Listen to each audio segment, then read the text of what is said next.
zamukane manuka zamukane manuka zamukane manuka zamukane manuka zamukane manuka zamukane manuka zamukane manuka zamukane manuka zamukane. Nitwa Chief Superintendent Hilary Sengabo, nkaba ndi umuvugizi wa RCS nkuko mubivuze.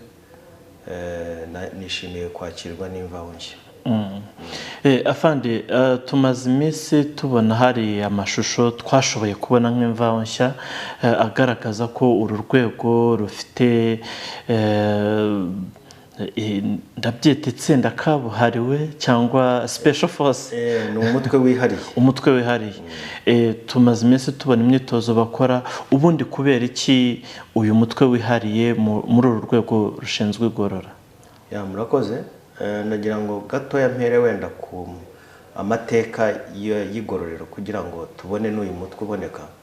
Ubundi igororero ni ahantu hashyirwa abantu kugira ngo barindwe kuba batoroka ubutabera cyangwa se kuba bahohotera abantu cyangwa se no kuba nabo bahohoterwa.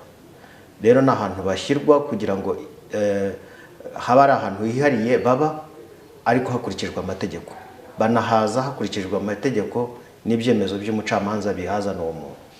Icyo gihe rero aho hantu umuntu ahaba mu by'ukuri twavuga ngo ni ku buryo butari mu bushake bwe, ahubwo ni mu bushake bw'amategeko.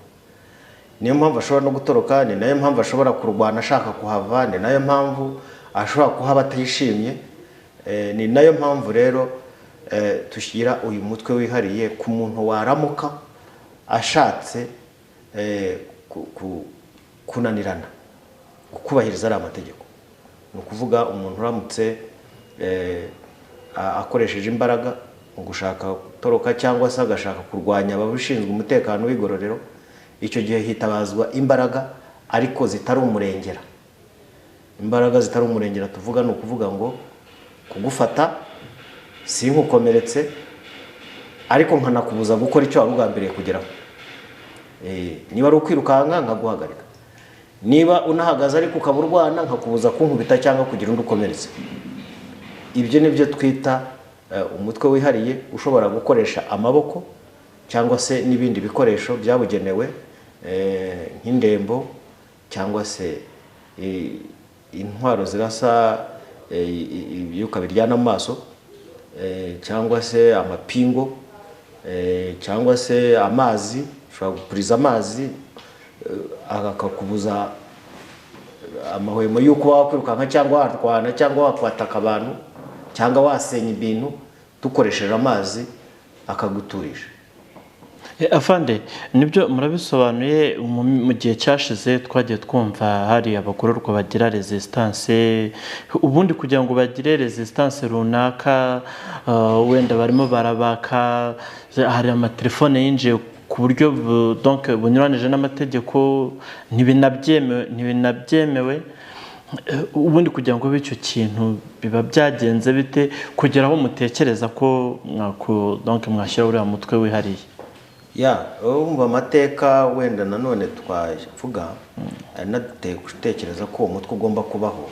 Cya mbere ni kwibaka k'urwego mu bijyanye n'abakozi n'ubushobozi, ariko nanone ni n'uburyo bwo kubahiriza amategeko y'u Rwanda ndetse n'amategeko mpuzamahanga. Ni ukuvuga ngo amateka dufite y'amagororero aho nk'isaka iyo riteganyijwe rishobora gutuma habaho abantu gukomereka, ushobora gukomeretsa uwusaka cyangwa ugiye gusaka nawe akagukomeretsa. Icyo gihe rero bibyara ikindi kintu gishobora gutuma ibintu bijya no mu nkiko.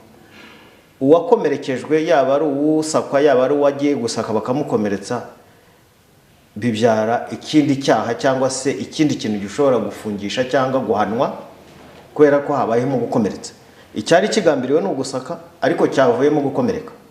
Icyo gihe rero uwakomerekeje n'uwakomerekejwe bose bishobora kubagiraho ingaruka mu bijyanye n'amategeko. Ari naho mbere na mbere uyu mutwe kuko ntabwo uri mu Rwanda gusa n'ahandi hose ku isi irahari, cyane cyane nko mu bihugu by'i Burayi. Ni ukuvuga ngo hagiye havuka cases zaho abantu bafunzwe cyangwa bari mu magororero barega bashinzwe igororero cyangwa bashinzwe umutekano w'igororero ati barankomerekeje, akajya mu rukiko akarega. Uwakomerekeje nawe akavuga ati ariko nayo ndi mu kazi. None se ntago wajya mu kazi ukagakora kandi ntibigire ingaruka?